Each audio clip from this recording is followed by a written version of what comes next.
कैसे हो मेरे एनिमे के 14 फिर से एक बार आ गया हूँ तुम्हारी जिंदगी में उंगली करने और नए मस्त एनिमे का नाम बताने। तो फर्स्ट ऑफ ऑल एनिमे का नाम है गाचीकूटा। अब तक सिर्फ एक ही एपिसोड आया है जो हिंदी में अवेलेबल है, तो मैं इस पूरी एपिसोड को एक्सप्लेन करूंगा। स्पॉइलर मिल सकते हैं, अगर एपिसोड देख के वीडियो देखना है तो तुम्हारी मर्जी, बाकी देख लो। तो एनिमे वर्ल्ड की बात करें तो वर्ल्ड में एक दीवार है जहाँ एक तरफ अमीर लोग रहते हैं, दूसरी तरफ गरीब लोग रहते हैं। अपना मेन कैरेक्टर रूडो आता है गरीब शहर से, जहां लोग थोड़े ज्यादा गंदे और गरीब होते हैं और उनका क्लास भी नीचे माना जाता है। मेन कैरेक्टर जो रूडो है वो अमीर शहर से चोरी करता है, जो चीजें अमीर लोग फेंक देते हैं, जो उसे लगता है कि काम की होती है और सच में काम की भी है। अपने रूडो के माँ बाप नहीं है, लोग कहते हैं कि रूडो का बाप एक कातिल था, फिर उसे सजा दे दी गई और उसे एक कचरे की खाई में फेंक दिया गया। और इस वर्ल्ड में जो भी कातिल होता है या कोई खून करता है उसे कचरे की खाई में फेंक दिया जाता है। पर रूडो को एक आदमी पाल रहा है जिसका नाम मुझे अभी याद तो नहीं है, लेकिन वो बहुत काइंड और खतरनाक मस्त बंदा है। उसका कैरेक्टर बहुत ज्यादा मस्त है। तो रूडो उसी के साथ रहता है, उसी के साथ घर में रहता है और वो एक बाप बेटे जैसा ही रिश्ता है उन दोनों का। तो अब तुम सोच रहे होगे कि रूडो की जिंदगी में कोई प्रेमिका या फीमेल फ्रेंड भी होगी, तो हाँ बिल्कुल सही हो तुम। एक प्रेमिका है जिसका नाम मुझे याद नहीं है, नीचे लिख दूंगा। और वो रूडो को पसंद करती है और रूडो भी शायद उसे पसंद करता है, मे बी, हाँ भाई करता ही है, उसमें क्या होगा। तो फर्स्ट एपिसोड में हम देखते हैं कि जब रूडो अमीर शहर में से कचरा लेने गया था जहां उसे उसकी काम की चीजें मिलती है, तो उस टाइम पे उसे एक डॉल मिली थी, जिस डॉल को वो अपनी फीमेल फ्रेंड मतलब प्रेमिका, देवी जी जो कहो, उसे देता है।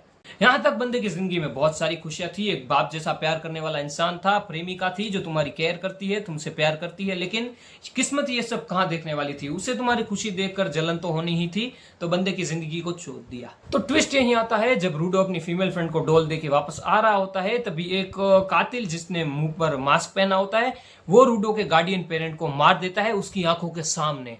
और इस टाइम पे रूडो का रिएक्शन देखने लायक था। अगर तुमने एनीमे देखा हो तो तुम्हें पता होगा कि वो एनिमेशन कितनी खतरनाक थी। शहर से पुलिस वाले आते हैं और रूडो को पकड़ लेते हैं, ये कह के कि रूडो ने उसके गार्डियन पेरेंट्स को मारा है, और वो कातिल तो वहीं फरार हो जाता है, दिखता भी नहीं है।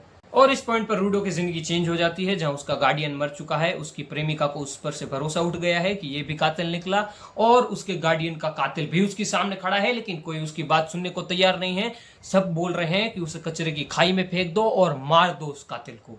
और इस पॉइंट पे वो बंदा पूरे का पूरा स्विच हो जाता है। जो बंदा पहले काइंड, ईमानदार और अच्छा था, अब वो इविल बन चुका था। उसकी स्माइल में देख रहा था कि वो इनमें से किसी को भी जिंदा नहीं छोड़ेगा, सबको मार देगा। और फिर अपने रूडो को सच में कचरे की खाई में फेंक दिया जाता है। जब रूडो कचरे की खाई में गिरता है तो वो मरता नहीं है, लेकिन वो जब कचरे की खाई में पहुंचता है तो वो देखता है कि हर जगह कचरा ही कचरा है, गंदी बदबू आ रही है और एकदम नर्क से भी बदतर जगह है ये। तो उसके सामने एक बड़ा सा मॉन्स्टर आता है और हमें दिखाया जाता है कि रूडो अब इस कचरे की खाई में से बाहर कैसे निकलेगा और वो बदला कैसे लेगा अपने गार्डियन की मौत का, और अपनी प्रेमिका से फिर से भरोसा कैसे दिलाएगा खुद पर। और यहीं पे अपना फर्स्ट एपिसोड एंड होता है। एपिसोड बहुत ही ज्यादा मस्त, खतरनाक और एकदम वाइबी था। बाकी तो तुम्हें भी पता है कि गरीब की हाय लगेगी, सब्सक्राइब कर लो, मतलब दुआ लगेगी, सब्सक्राइब कर लो।